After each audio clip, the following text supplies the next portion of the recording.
Sur le panneau d'entrée, je peux lire « Visite tous les jours de 8h à 18h. Les mineurs non accompagnés ne sont pas admis. » Je suis face à un grillage vert foncé, en haut duquel trônent des barbelés. Derrière celle-ci, on distingue un bâtiment abordant le drapeau français. Sous ce drapeau, une seconde inscription. Ministère de l'Intérieur, Police nationale, centre de rétention administratif. La barrière de la langue, c'est difficile. L'enfermement, c'est difficile. Je me suis rendu compte qu'en fait, la vie, c'était pas ça. En fait, il y avait des chevaux et des papiers. La Croix-Rouge n'avait pas la capacité d'aider tout le monde. Quand tu sors de chez toi, tu sais même pas quand tu vas rentrer, tu vois. Mais quand subida, oíste. T'es 5 policiers pour moi toute seule.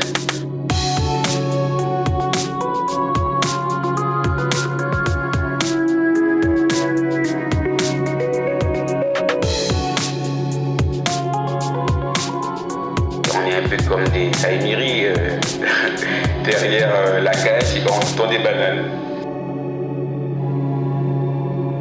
Horizon Migration, un podcast de Camille Doms. Un après-midi, je me suis rendue au CRA pour rencontrer un détenu haïtien qui est là depuis 16 jours. On l'appellera Monsieur Nilus. Je vais vous décrire cette rencontre que je n'ai pas pu enregistrer. Ça me semble important, d'abord parce que c'est le lieu dont j'ai le plus entendu parler à la CIMAD, mais c'est aussi parce que c'est une étape fréquente du parcours migratoire et une crainte quotidienne pour les sans-papiers.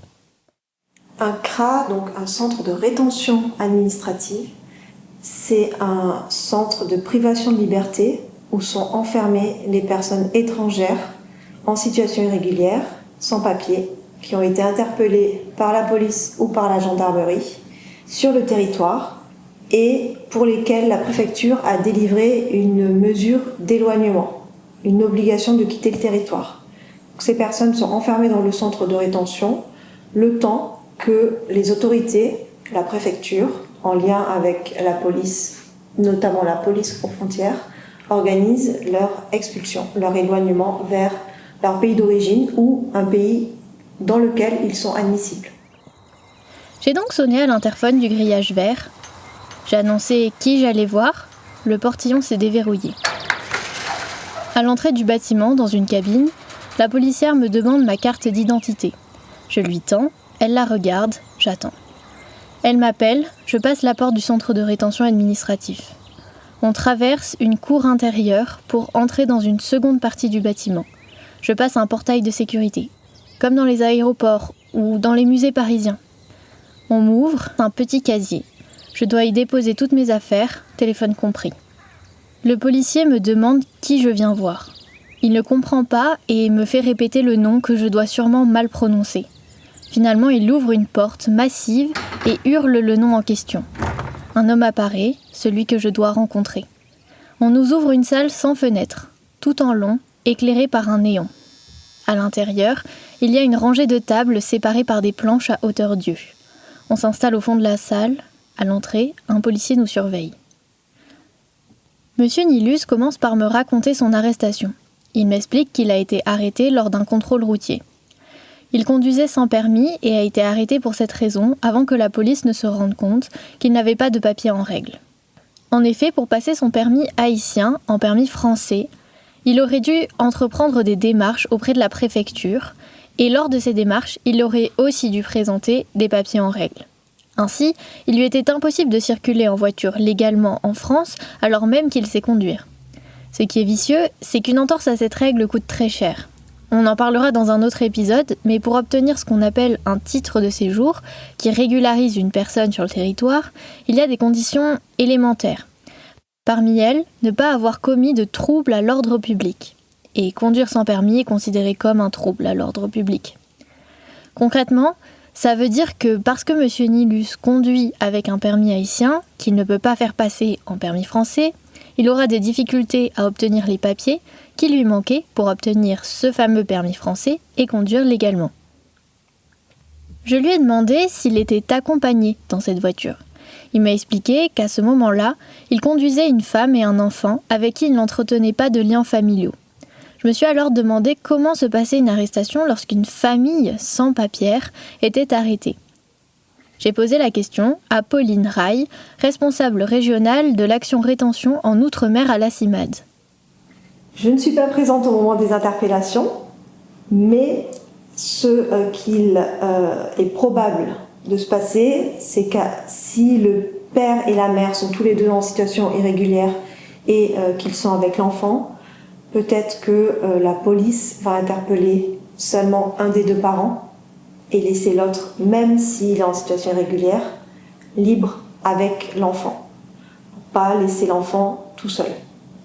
Ce qui s'est déjà produit par contre, c'est des interpellations de parents sans papier qui vivent sur le territoire avec leur enfant et l'autre parent n'est pas présent sur le territoire.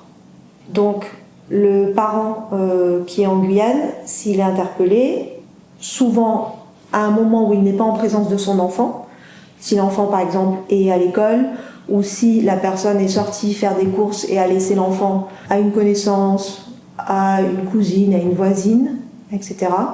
La personne est interpellée et peut tout à fait être placée au centre de rétention. Et donc à ce moment-là, l'enfant il se retrouve sur le territoire sans représentant légal, sans autorité parentale.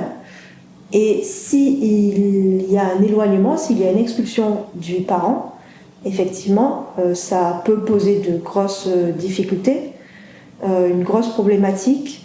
Soit légalement, l'enfant devrait être pris en charge par l'aide sociale à l'enfance, par l'ASE, mais ce n'est pas si simple. En Guyane, il n'y a pas beaucoup de places à l'ASE, il n'y a pas beaucoup de familles qui ont des places pour accueillir des enfants isolés. Ce qui peut se passer souvent, parce que heureusement ça ne s'est pas produit fréquemment depuis le centre de rétention de Guyane, c'est que l'enfant il est gardé par une connaissance, une voisine, etc., etc. Mais c'est très problématique parce que pour toutes les démarches, un enfant mineur a besoin de son représentant légal, que ce soit s'il y a des besoins de soins, s'il y a des besoins d'hospitalisation, pour la scolarisation, pour toute démarche administrative. Et du coup, est-ce que ça arrive que les parents seuls, qui élèvent leurs enfants seuls sur le territoire, refusent de monter dans l'avion ou dans le bus qui va les ramener dans leur pays d'origine? Et à ce moment-là, s'il y a un refus de coopérer, qu'est-ce qui va leur arriver? Alors, la plupart du temps, on a réussi à obtenir la libération de la personne, du parent qu'on a l'habitude de nommer parent isolé sur le territoire, par les juges, que ce soit les juges judiciaires, donc le juge des libertés et de la détention, ou les juges de la cour d'appel, ou les juges administratifs, donc du tribunal administratif.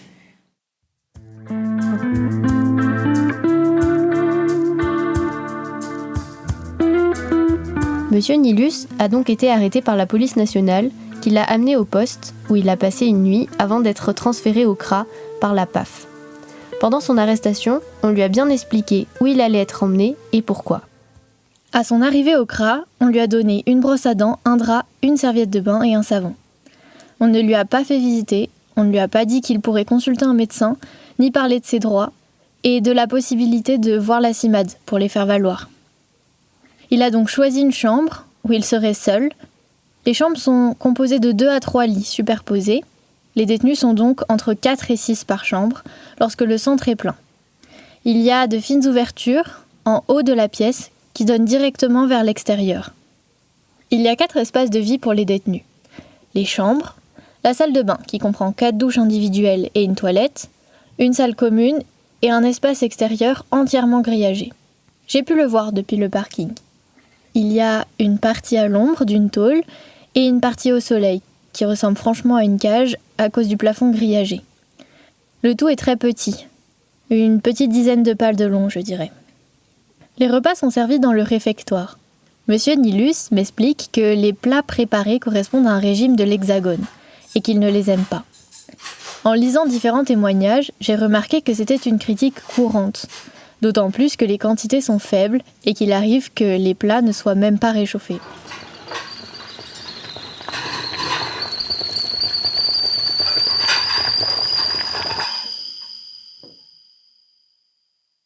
Au CRA, il n'y a pas grand-chose à faire. Il faut lutter contre l'ennui.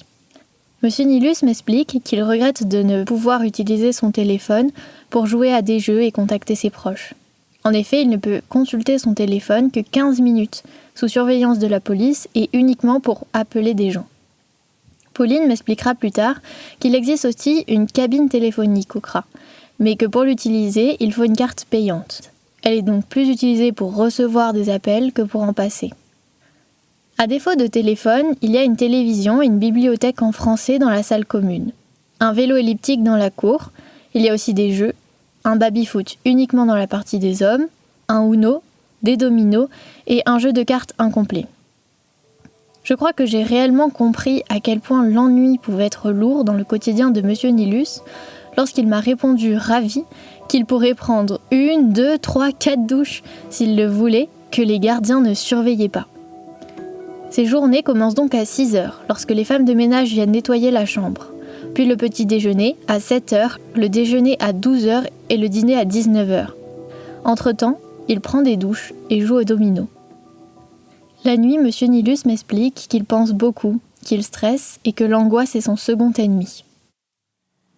Les principales difficultés en fait, qui sont rencontrées par les personnes enfermées en termes de santé, bien que je ne sois pas médecin ni personnel soignant, c'est souvent des maux MAUX liés au stress, à l'angoisse, plutôt des difficultés psychologiques à supporter l'enfermement, à ne pas savoir combien de temps ça va durer. Est-ce que les personnes vont être libérées ou pas? C'est plutôt des difficultés psychologiques que des maladies qui se déclareraient au centre de rétention. Les seules affaires que M. Nilus a avec lui au CRA sont celles qu'il avait en entrant dans le centre, à savoir ses vêtements. M. Nilus n'a pas de famille en Guyane, il habite seul. Personne ne peut lui apporter d'autres vêtements ou même un livre. Au CRA, on lui a dit qu'il habitait trop loin et donc que personne n'irait lui chercher des affaires. Du coup, tous les jours, il nettoie son t-shirt dans le lavabo du centre avec son savon, mais pour le bas, il m'explique qu'il ne peut pas attendre nu que ses affaires sèchent.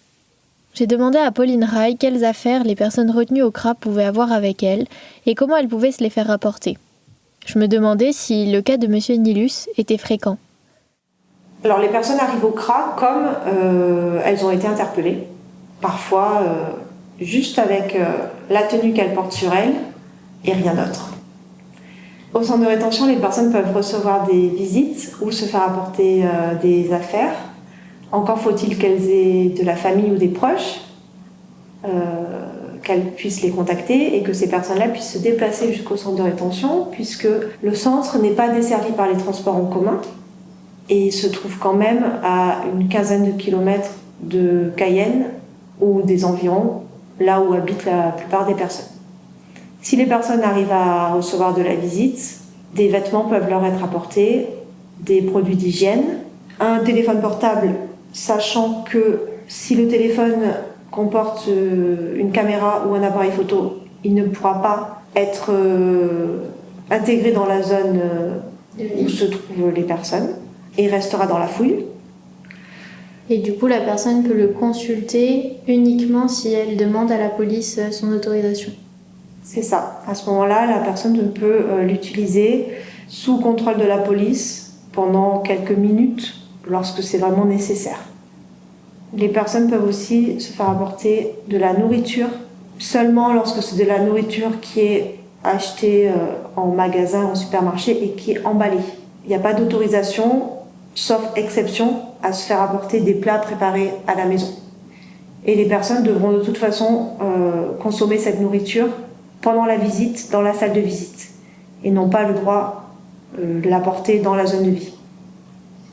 Et du coup, si elles ont besoin qu'on leur apporte des affaires en prévision de leur expulsion, est-ce que quelqu'un peut aller chercher pour eux une valise ou est-ce que c'est uniquement leurs proches qui doivent leur ramener leurs affaires? Au centre de rétention, un des acteurs est l'OFII, l'Office français de l'immigration et de l'intégration, dont une des missions est justement d'accompagner les personnes retenues à la préparation de leur retour dans leur pays d'origine, à la préparation de leur expulsion. Et pour ça, il peut aller récupérer des affaires, une valise, 2 valises, chez la personne, dans un périmètre de 50 km autour du centre de rétention, sachant qu'il faut à ce moment-là qu'une personne au domicile lui remette la valise. L'agent de l'OFI ne peut pas rentrer dans le domicile de la personne puisque la personne qui est retenue ne l'accompagne pas au domicile. La personne retenue reste au centre de rétention. Et parfois, lorsque l'habitation se trouve dans un quartier sensible, l'agent de l'OFI peut refuser de s'y rendre parce qu'il considère qu'il ne sera pas en sécurité. Et du coup, la personne que j'ai rencontrée au CRA m'a dit que ça faisait 9 jours que l'agent de l'OFI n'était pas présent et du coup ne pouvait pas lui apporter des affaires. Est-ce que c'est fréquent que le personnel de l'OFI au CRA de Cayenne, enfin de Matoury du coup, ne soit pas actif ? Au CRA de Matoury, il y a un seul agent de l'OFI qui intervient en semaine. Et effectivement, lorsqu'il est en congé, il n'est pas systématiquement remplacé. Donc, dans le cas d'espèce, c'était à une période où l'agent de l'OFI était en congé pendant plusieurs semaines consécutives et qui n'avait pas été remplacé. Parfois, les policiers se soustraient ou pallient à l'absence de l'OFI, mais pour certaines missions seulement, et principalement pour aller acheter des denrées de première nécessité, notamment les cigarettes et peut-être quelques produits d'hygiène. Finalement, l'entretien que j'ai eu avec M. Nilus se conclut sur demande de la police, qui nous a laissé plus de 15 minutes. Il me raccompagne à la sortie et referme la porte massive sur M. Nilus.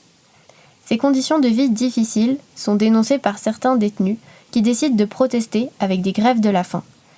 Un ressortissant guyanien, placé au CRA de Matoury immédiatement après sa sortie de prison, témoigne dans l'épisode du second semestre 2022 du centre de rétention.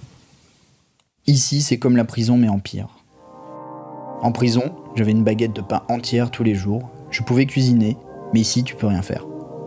Par la fenêtre, il n'y a pas de moustiquaire. Et à la tombée de la nuit, il y a plein de moustiques et de papillons qui entrent et ça gratte. Et ça gratte la peau toute la nuit. Ce matin, il y avait des larves partout dans les toilettes. À chaque fois qu'on veut aller aux toilettes, on doit faire la démarche d'aller demander aux policiers des morceaux de papier de toilette, car on ne nous donne pas de rouleau de papier entier. C'est humiliant. On ne dort pas dans les dortoirs car il fait beaucoup trop chaud. Les ventilateurs sont tellement saturés de poussière qu'ils ne ventilent plus rien. Avec les autres retenus, on préfère dormir sur les matelas par terre dans la salle télé. Il n'y a rien comme activité au CRA. Il n'y a même pas de dictionnaire dans la bibliothèque, alors que j'adore lire des mots français. Il n'y a pas non plus de table pour jouer au domino, donc il faut mettre une serviette par terre pour jouer, car si on y joue sur la table en verre du baby-foot, les policiers nous engueulent. J'ai commencé une grève de la faim hier soir, le 3 août 2022, par désespoir. C'est injuste. Je suis arrivé en Guyane en 1998, j'ai toute ma vie en France, j'ai déjà eu les papiers et je ne comprends pas ce que je fais là. J'ai besoin de mes papiers, j'en ai marre, je ne peux même pas les voir où ma mère est enterrée, et ça me rend fou. Ma vie, maintenant, elle appartient à l'État.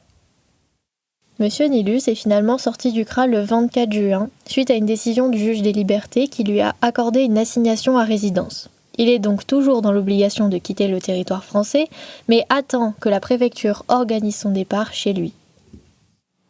L'assignation à résidence, c'est une décision qui permet à la personne de préparer son départ, ou en tout cas d'être dans l'attente de son éloignement à son domicile plutôt qu'enfermé dans le centre de rétention. Et il y a des obligations qui sont liées à cette assignation à résidence pour permettre à l'administration de vérifier que la personne est toujours sur le territoire, est toujours dans l'attente de la réalisation de son expulsion. Donc la personne doit aller signer une ou plusieurs fois par semaine, voire même tous les jours. C'est décidé par l'autorité qui prend la décision d'assignation. Aller signer soit à la gendarmerie, soit à la police, selon la zone où l'on habite et selon si la zone dépend d'une zone de police ou de gendarmerie. La CIMAD a suivi plusieurs personnes assignées à résidence et a constaté qu'il était fréquent que les expulsions ne se fassent pas et que le temps d'assignation se termine. Les personnes ne sont pas expulsées, elles se retrouvent dans une situation juridique floue et angoissante. Pour terminer cet épisode, je voulais vous faire un aperçu des différentes nationalités que l'on rencontre au CRA. J'ai demandé à Pauline Rai de nous les décrire. Les autres nationalités, c'est les personnes de nationalité brésilienne et surinamaise qui, elles, sont expulsées et bien souvent très rapidement, en 24 heures ou 48 heures, puisque c'est des éloignements qui sont faciles par voie routière et donc rapides. Et ensuite, on a également des personnes de nationalité donc du Guyana, guyanienne, qui sont enfermées, et puis des pays d'Amérique du Sud, d'Amérique centrale, à une échelle moins importante. On rencontre aussi des personnes européennes qui sont enfermées au centre de rétention et qui, la plupart du temps, souhaitent retourner en Europe, ce qui peut prendre plusieurs jours, voire plusieurs semaines, le temps que l'organisation de leur éloignement puisse être faite. Pourquoi des personnes européennes se retrouvent au centre de rétention ? Pour la plupart des personnes européennes que l'on voit enfermer au centre de rétention, c'est des personnes qui ont été interpellées à l'aéroport alors qu'elles étaient en train de repartir, donc de quitter la Guyane, mais elles ont été interpellées avec de la drogue, soit incorporée, soit dans leur bagage. Et donc, elles ont fait l'objet d'une procédure particulière liée à la détention de stupéfiants. Et à l'issue, elles sont placées au centre de rétention pour être expulsées parce qu'elles ont aussi une mesure d'éloignement qui est prise par la préfecture.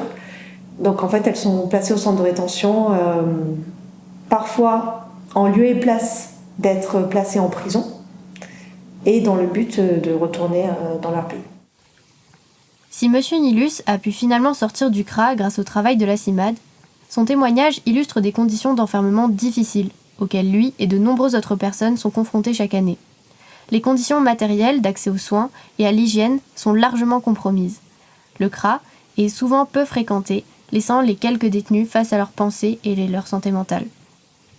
Je me souviens que souvent, les salariés de la CIMAD m'ont reprise lorsque j'employais un vocabulaire carcéral pour parler du CRA et des personnes qui y sont enfermées. En effet, à la différence d'une prison, le CRA renferme des personnes qui n'ont commis aucun crime et aucun délit aux yeux de la loi. La présence illégale sur le territoire français n'est pas considérée comme un délit par les lois en vigueur, même si ceci est remis en question par certaines propositions de projets de loi. Ainsi, il n'était pas approprié d'utiliser ces mots. Mais j'avoue qu'après ces témoignages, il est difficile de ne pas voir un parallèle évident avec des conditions de détention carcérale. Je me demande d'ailleurs si l'amalgame entre personnes irrégulières et délinquants n'est pas nourri par ce type de traitement.